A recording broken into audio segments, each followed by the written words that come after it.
Hello YouTube, hello world. I just wanted to share a few thoughts on the Kylen Schulte Crystal Turner, also known as Crystal Beck. I'll refer to Crystal Turner as Crystal Beck. Regular viewers will know that I've got my own issues and problems that are long-standing and quite stressful. Of course, as you know, extended periods of stress can completely stress somebody out.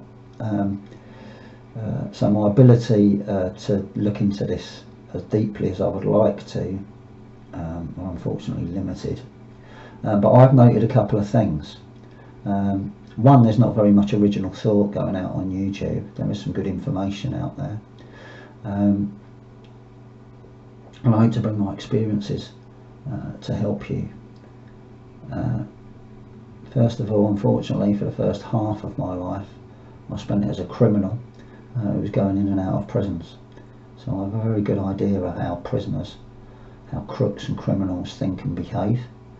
And I've also escaped out of 2 British prisons. And so I've also been on the run and have some idea and knowledge about what that's like. I wasn't under the intense scrutiny that Brian Laundrie is, but nonetheless, if you're on the run and you've escaped from a prison, you're wanted. And so you have to keep a very, very low profile. From my experiences of being on the run, I don't believe that Brian Laundrie is all on his own, out in the wild somewhere. I'm pretty sure he's being helped. This guy can't move anywhere at the moment. He can't go and buy food. Is he out stealing food? Have there been food thefts reported in the area? Burglaries, people breaking into houses, stealing food, stuff like that. That'd be interesting to know. But I don't believe he's surviving all on his own for this length of time. When he is so wanted, he's being helped.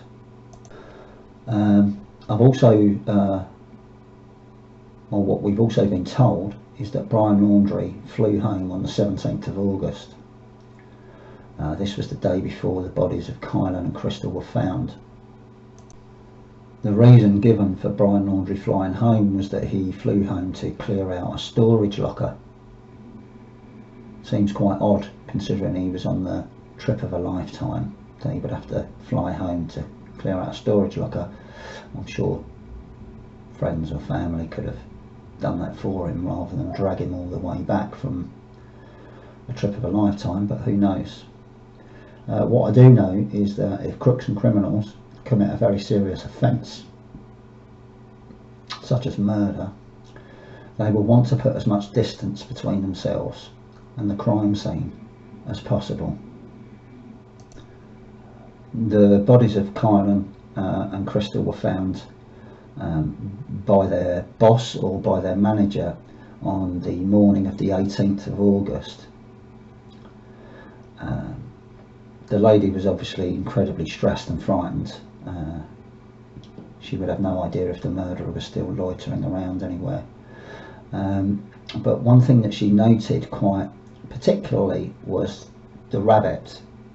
The rabbit was still in its cage, and she described the cage as being filthy, very dirty, which suggests that the rabbit had been locked in the cage for an extended period of time. Now, I don't know how long it takes a rabbit to dirty a cage or how big the cage was, and of course it's also a matter of opinion from the lady herself about exactly how dirty the cage was. But she notes that the cage was really dirty and very filthy, so it suggests that the rabbit had been stuck in there for a long time. A day? 2 days? We don't really know. What we do know, I would imagine, is that Kylen and Crystal were dead by the 18th. And what we do know is that on the 12th of August is that Brian and Gabby had been in the Moonflower and they had an argument outside it, and there were 2 911 calls which which was the cause of the police stopping them and separating the couple for the night, and Brian Laundrie ending up in the Bowen Motel, just a stone's throw away from the Moonflower, and also from Woody's Tavern, where Kylen and Crystal were last seen on the night of the 13th of August. They talked about a creepy guy hanging around their camp. Just a day later, after Brian Laundrie had been staying at the Bowen Motel.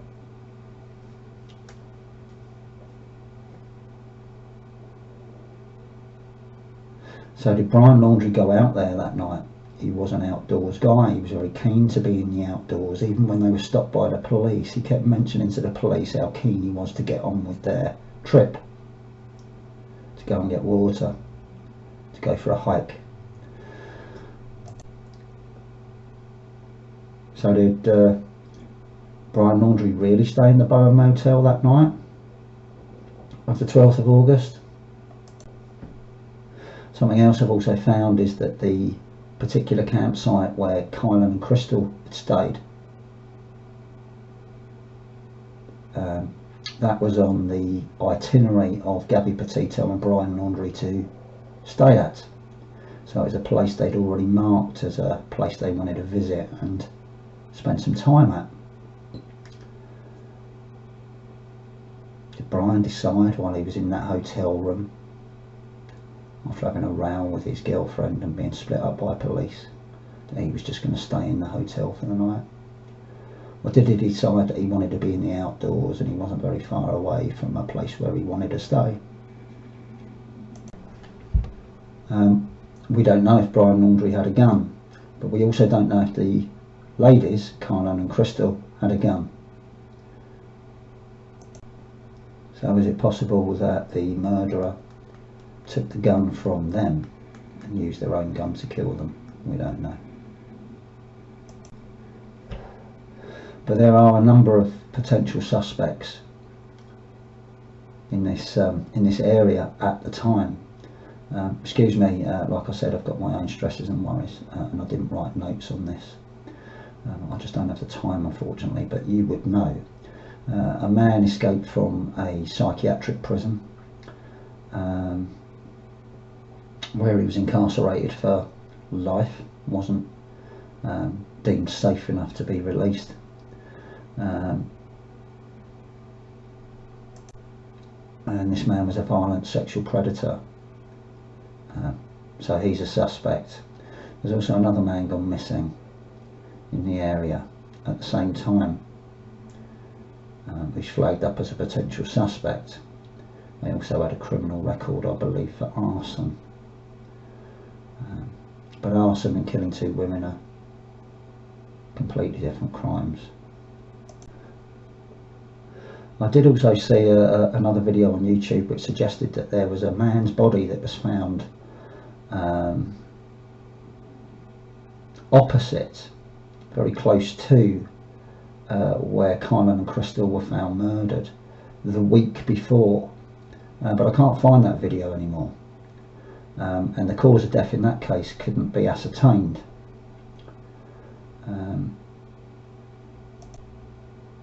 But maybe some of you know more about that. I understand that the police have stated that there's absolutely no connection between the Gabby Petito murder and the murder of Kylen and Crystal. Quite how they've come to that conclusion, I don't know, but they're not releasing very much information at all, are they? But if the murders aren't connected, then it would appear that we have two murderers in that area at the same time, period. As for me, I don't know if Gabby Petito was murdered by Brian Laundrie. I've seen no evidence. It's a very lazy, easy jump to assume that Brian Laundrie killed Gabby Petito when there's no evidence. So let's say the person that killed Kylen and Crystal wasn't Brian Laundrie.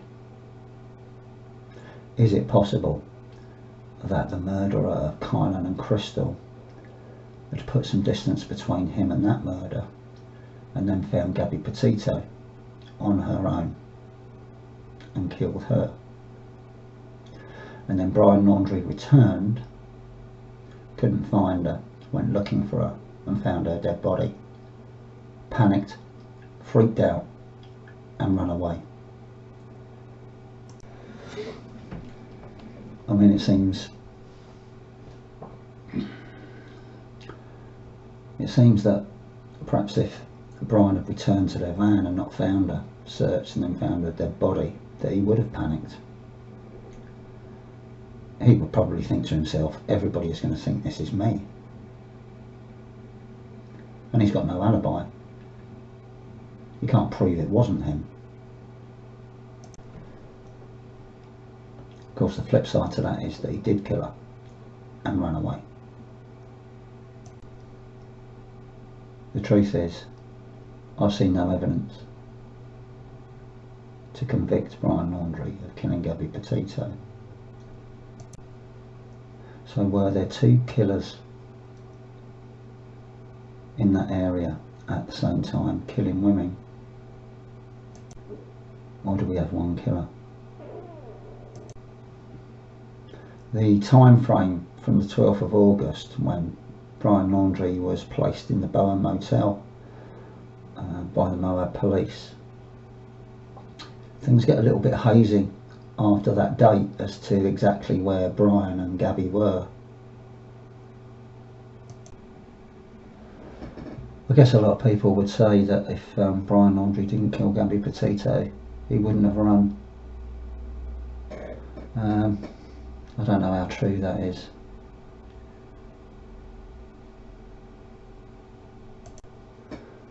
What I can say is that when I escaped from prisons and I was wanted, I was helped, and that made things a whole lot easier.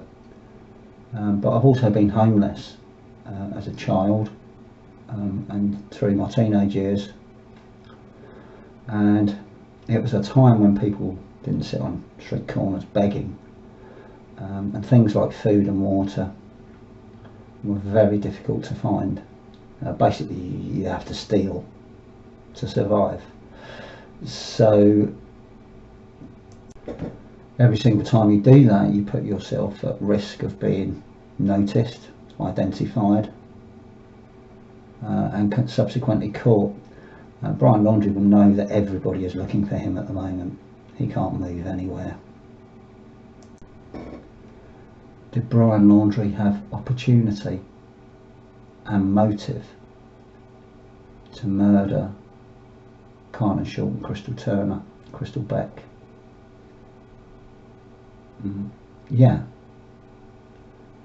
It's quite possible that he had the opportunity, and in his mind he may have had motive, because there were two telephone calls to the police about Brian and Gabby's altercation outside the Moonflower Cooperative, and therefore Brian may have thought that Kylen had called the police and got him and Gabby split up for the night, and there was a big wedge in their relationship now that would have needed some sorting out. It's a bit of a pathetic motive, really. But people do crazy things, don't they? For crazy reasons. So when Brian Laundrie flew home on the 17th, it's either a very unfortunate coincidence or it's a murderer putting some distance between himself and a crime that they've just committed, taking themselves completely out of that area. Anyway, I don't really have anything else. I hope that helps somebody, maybe gives them a different way of looking at things. I won't waffle anymore because I know time is precious, and lots of people's time gets wasted by people just repeating the same things that another channel has repeated and another channel has repeated. So that's a different look at things, if you like, and I hope that helps. Thanks very much.